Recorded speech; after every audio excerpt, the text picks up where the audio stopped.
வாங்க அபூர்வாஸ் விருந்துக்கு இன்றைக்கி நல்லா சாஃப்டான லேயராக சப்பாத்தியும் அது கூடவே அதுக்கு பொருத்தமாக நல்லா சுவையான மீல் மேக்கர் கிரேவி இது ரெண்டு தான் நம்ம இன்றைக்கி எப்படி பண்ணுறதுன்னு பார்க்க போகிறோம். வாங்கப்போ எப்படி பண்ணலான்னு பார்க்கலாம். பார்த்தீங்கன்னா சப்பாத்தி பண்ணுறதுக்கு நான் மெஷரிங் கப்பால் 2 கப் அளவுக்கு கோதுமை மாவு எடுத்து வச்சுருக்கேன். நீங்கள் உங்கள் தேவைக்கு தகுந்த மாதிரி கோதுமை மாவு எடுத்துக்கோங்க. அது கூடவே 1 ஸ்பூன் அளவுக்கு உப்பு அதை சேர்த்துட்டு அது கூடவே 1 ஸ்பூன் எண்ணெய் சேர்த்துக்கோங்க. எண்ணெய் சேர்த்துட்டு தண்ணி சேர்க்குறதுக்கு முன்னாடி உப்பு எண்ணெய் எல்லாம் நல்லா மாவில் படுற மாதிரி நல்லா கையில் இருந்தால் நல்லா கலந்து விட்டு மிக்ஸ் பண்ணிக்கோங்க. இப்போ மாவு பிசைறதுக்கு பார்த்தீங்கன்னா ரொம்ப தண்ணி கொதிக்க இல்லாமல் கை பொறுக்கிற சூடை விட கொஞ்சம் சூடான தண்ணி போட்டு மாவு பிசைஞ்சிட்டா நமக்கு சப்பாத்தி நல்லா சாஃப்டாக கிடைக்கும். இப்போ தண்ணி ஒரே சேர்த்துடாமல் கொஞ்சம் கொஞ்சமாக தண்ணி சேர்த்து மாவுலாம் சாஃப்டான பதத்துக்கு பிசைஞ்சு எடுத்துக்கணும். நம்ம தண்ணி பார்த்திங்கன்னா நீங்கள் ஒரு கோதுமை மாவு அதிகமாக பிடிக்கும், ஒன்று குறைவாக பிடிக்கும். ஆனால் நம்ம எவ்வளோன்னு குறிப்பிட்ட அளவு சொல்ல முடியாது. இந்த மாதிரி கலந்து பார்த்து கொஞ்சம் கொஞ்சமாக சேர்த்து இந்த அளவுக்கு பார்த்தினாலே உங்களுக்கு தெரியும் மாவு நல்லா சாஃப்டாக இருக்குது பாருங்கள். நம்ம உள்ளங்கையை அடிப்பாகத்தை வச்சு நல்லா அந்த மாதிரி அழுத்தி பிசையணும். நம்ம சப்பாத்தி மாவு எந்த அளவுக்கு சாஃப்டாக பிசைகிறோமோ அப்போ தான் நமக்கு சப்பாத்தியுமே சாஃப்டாக கிடைக்கும்.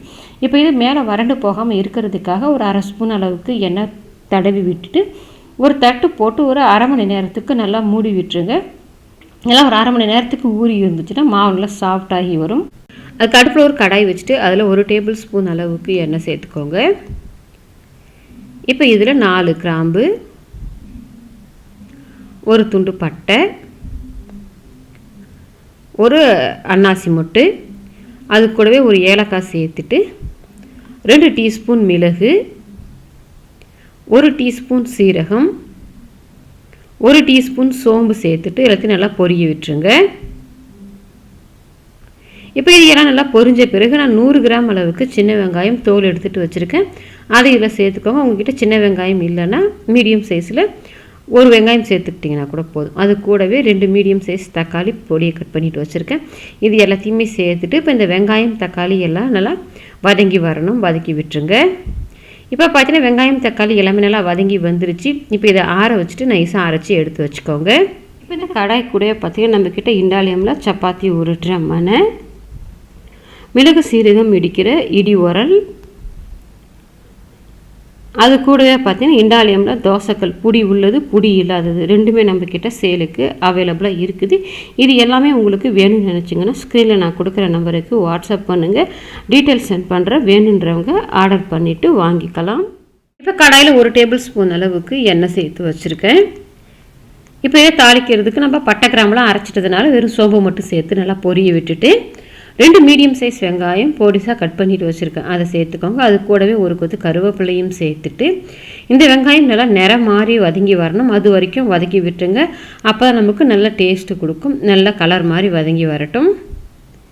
இப்போ வெங்காயம் இந்த அளவுக்கு நல்லா வதங்கி வந்த பிறகு இப்போ இது கூடவே 1 டேபிள் ஸ்பூன் அளவுக்கு இஞ்சி பூண்டு பேஸ்ட்டு சேர்த்துட்டு இப்போ இந்த இஞ்சி பூண்டு பேஸ்ட்டோட பச்சை வாசனை போக நல்லா வதக்கி விட்டுருங்க.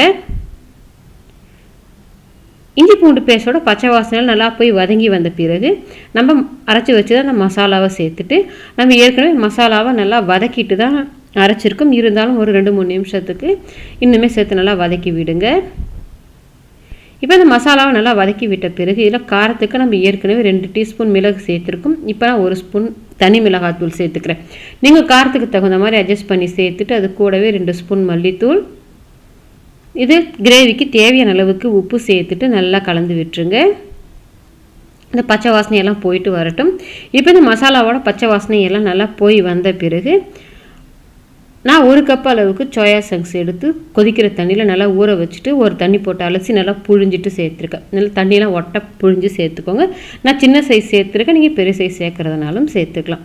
இப்போ இதெல்லாம் நான் மசாலாவோடு சேர்த்து நல்லா ஒரு பெரட்டி விட்டுட்டு அது கூடவே மிக்ஸி கப் அலசிட்டு கொஞ்சமாக தண்ணி சேர்த்துட்டு 1 டம்ளர் அளவுக்கு தண்ணி சேர்த்துக்கு கிட்டத்தட்ட ஒரு 250 ml தண்ணி இருக்கும். நீங்கள் கலந்து விட்டுக்கோங்க. நமக்கு சோயா சங்க்ஸ் பார்த்தீங்கன்னா தண்ணி கொஞ்சம் இழுக்கும். உங்கள் கிரேவி எந்த அளவுக்கு திக்னஸ் தேவையோ அதுக்கு தகுந்த மாதிரி நீங்கள் தண்ணி சேர்த்துட்டு நல்லா கலந்து விட்டுட்டு ஒரு 10 நிமிஷத்துக்கு அடுப்பை மீடியம் ஃப்ளேமில் வச்சுட்டு கொதிக்க விடுங்க. அப்போ தான் நமக்கு அந்த சோயா சங்க்ஸில் அந்த மசாலாவெல்லாம் எல்லாம் ஏறி வரும். மசாலாவோட பச்சை வாசனையுமே எல்லாம் நல்லா போயிட்டு கொதிச்சு வரும். இப்போ நம்ம 10 நிமிஷமாக அடுப்பை மீடியம் ஃப்ளேமில் வச்சு கொதிக்க வச்சுன்னு கிரேவி பாருங்கள் இந்த அளவுக்கு திக்காக இருக்குது. இந்த அளவுக்கு இருந்துச்சுன்னா நமக்கு சாப்பிட்றதுக்கு நல்லாவே இருக்கும். கடைசியாக இதில் கொஞ்சமாக பொடி நறுக்குன்னா மல்லி இலையை சேர்த்து கலந்து விட்டுட்டு அடுப்பை ஆஃப் பண்ணிக்கலாம். நமக்கு நல்ல சுவையான சோயா சாஸ் கிரேவி ரெடி ஆகிடுச்சு. இப்போ மாவு பார்த்திங்கன்னா பிசைஞ்சு வச்சுருந்து ஒரு 1/2 மணி நேரம் ஆகிடுச்சு. இப்போ நம்ம மாவு பாருங்கள் இன்னும் நல்லா சாஃப்ட் ஆகிடுச்சு பாருங்கள். இப்போ இதை மறுபடியும் ஒரு நிமிஷத்துக்கு லைட்டாக அப்படியே பிசைஞ்சு விடுங்க. நமக்கு சப்பாத்தி பார்த்திங்கன்னா மாவு பிசைகிறதுல தான் இருக்குது நமக்கு சப்பாத்தி சாஃப்டாக கிடைக்கிறது. இப்போ மாவு 1 நிமிஷத்துக்கு பிசைஞ்சிட்டு நீங்கள் சப்பாத்தி எந்த சைஸ்க்கு செய்ய போகிறீங்களோ அதுக்கு தகுந்த மாதிரி நீங்கள் மாவு எடுத்துக்கோங்க. இப்போ நான் இந்த அளவுக்கு செய்ய போகிறேன். இப்போ இதே மாதிரி நம்ம எல்லா மாவையுமே டிவைட் பண்ணிவிட்டு எடுத்து வச்சுக்கோங்க. இப்போ சப்பாத்தி உருட்டுறதுக்கு சப்பாத்தி மானை பார்த்து நம்மக்கிட்ட இருக்கிற இண்டாலியம் சப்பாத்தி மானை தான் நான் எடுத்திருக்கேன். இப்போ நம்ம ரெடி பண்ணி வச்சுருந்த மாவில் ஒரு உருண்டை எடுத்துகிட்டு நம்ம அந்த சப்பாத்தி மேலே கொஞ்சமாக கோதுமை மாவு டஸ்ட் பண்ணிக்கோங்க. இப்போ சப்பாத்தி உருட்டும்போது எடுத்தோடனே பெருசாக உருட்டாமல் ஒரு சின்ன சைஸ் ரவுண்டாக உருட்டிக்கோங்க. உருட்டிட்டு இதில் ஒரு ட்ராப்ஸ் மட்டும் எண்ணெய் போட்டுக்கோங்க. எண்ணெய் போட்டு ஃபுல்லாக ஸ்ப்ரெட் பண்ணிவிட்டு அப்படியே நமக்கு இதை 3ஆக மடித்து விட்டுக்கோங்க. இந்த மாதிரி முக்காலமாக மடிச்சுட்டு இப்போ நம்ம சப்பாத்தி உருட்டுறதுக்கு மறுபடியும் கொஞ்சமாக மாவு தொட்டுக்கிட்டு நம்ம சப்பாத்தி உருட்டும் போது பார்த்தா இந்த கார்னர்ஸ் தான் ஃபஸ்ட்டு நம்ம உருட்டணும். நடுவில் உருட்டவே கூடாது. சுற்றி சுற்றி இந்த கார்னரை உருட்டிகிட்டே வந்தீங்கன்னா உங்களுக்கு சப்பாத்தி நல்லா ரவுண்டாக கிடைக்கும்.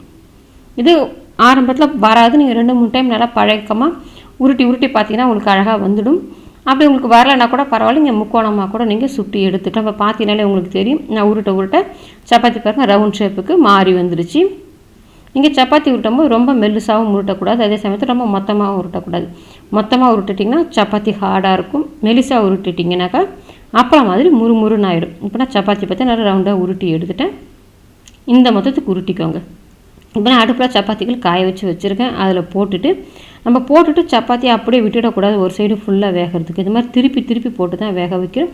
அதே மாதிரி அடுப்பு தீ பார்த்திங்கன்னா ஹைக்கும் மீடியமுக்கும் நடுவில் வச்சு சுட்டிங்கன்னா கரெக்டாக இருக்கும். ஹை ஃப்ளேமில் வச்சுட்டிங்கன்னா மேலே செவந்துடும், உள்ளே எல்லாம் வேகாது. இப்போ பார்த்தீங்கன்னா உங்களுக்கு தெரியும் தானாகவே பாருங்கள் நல்லா பூரி மாதிரி புஷ்ஷுன்னு வந்துடுச்சு பாருங்கள். நம்ம மடிச்சுட்டு எண்ணெய் தடவி சுட்டுருக்கிறதால நல்லா உப்பியும் வரும், அதே சமயத்தில் லேயராகவும் நமக்கு நல்லா பிரிஞ்சு வரும். இந்த மாதிரி எல்லாம் கோல்டன் கலரில் வெந்து வந்த பிறகு தான் நம்ம எண்ணெய் போடணும். நீங்கள் அப்படியே சுக்கா ரொட்டி மாதிரி சுட்டி எடுத்துக்கிறதுனாலும் எடுத்துக்கலாம். இப்போ லைட்டாக மேலே எண்ணெய் தடவிட்டு 2 பக்கமும் பிரட்டி போட்டு எடுத்துக்கலாம். நமக்கு நல்ல சுவையான சாஃப்டான லேயரான சப்பாத்தியும் அது கூட மீல் மேக்கர் கிரேவியும் ரெடி ஆகிடுச்சு. நீங்களும் உங்கள் வீட்டில் ட்ரை பண்ணி பாருங்கள். ட்ரை பண்ணி பார்த்துட்டு எப்படி வந்ததுன்றதை கமெண்ட் செக்ஷனில் சொல்லுங்கள். லைக் பண்ணுங்கள், ஷேர் பண்ணுங்கள். அபூர்வாஸ் விருந்துக்கு சப்ஸ்கிரைப் பண்ணுங்கள்.